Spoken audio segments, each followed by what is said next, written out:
August 1 Bajaj Pulsar ബൈക്കിലാണ് ഇവർ ആദ്യമായിട്ട് വരണത്.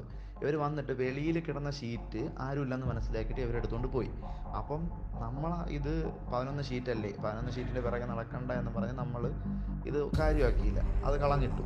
ഇന്ന് കറക്റ്റ് 4 ദിവസം കഴിഞ്ഞ് 4 ഓഗസ്റ്റിന് ഇവർ അവിടെ വന്ന് പരിസരവും വീട്ടിൻ്റെ ഗതികളും ആൾക്കാരിറങ്ങുന്ന സമയവും എപ്പോഴൊക്കെ ആരില്ലാത്ത സമയം എല്ലാം അവർ നോക്കിയിട്ട് പോയി. ഇന്ന് ഓഗസ്റ്റ് 5 ഉച്ചയ്ക്ക് 3 മണിക്ക് ഇവർ ഇതേ ബൈക്കിൽ എത്തി ആരുമില്ലെന്ന് കണ്ടതിന് ശേഷം ഷീറ്റ് എടുത്തുകൊണ്ട് പോവുകയാണ് ചെയ്യുന്നത്.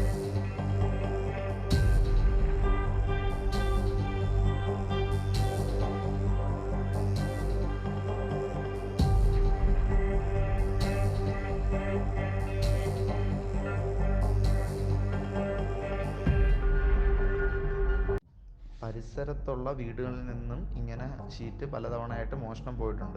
1, 2 ഷീറ്റൊക്കെ എടുക്കുമ്പോൾ ആരും പരാതി പറയാത്തതിൻ്റെ പേരിലാണ് അവർ പിന്നെയും ഇത് ആവർത്തിച്ചുകൊണ്ടിരിക്കുന്നത്. അപ്പോൾ ഇപ്പം നമ്മൾ പോലീസിൽ ഇത് പരാതി കൊടുത്തിട്ടുണ്ട്. വെഞ്ഞാറമൂട് സ്റ്റേഷനിലെ സാറന്മാർ വന്ന് കറക്റ്റ് അവിടെ വന്ന് പരിസരത്ത് വന്ന് കാര്യങ്ങളെല്ലാം ചോദിച്ച് മനസ്സിലാക്കി വീഡിയോയും വാങ്ങി അവരവരെ വഴിക്ക് അന്വേഷിക്കുന്നുമുണ്ട്.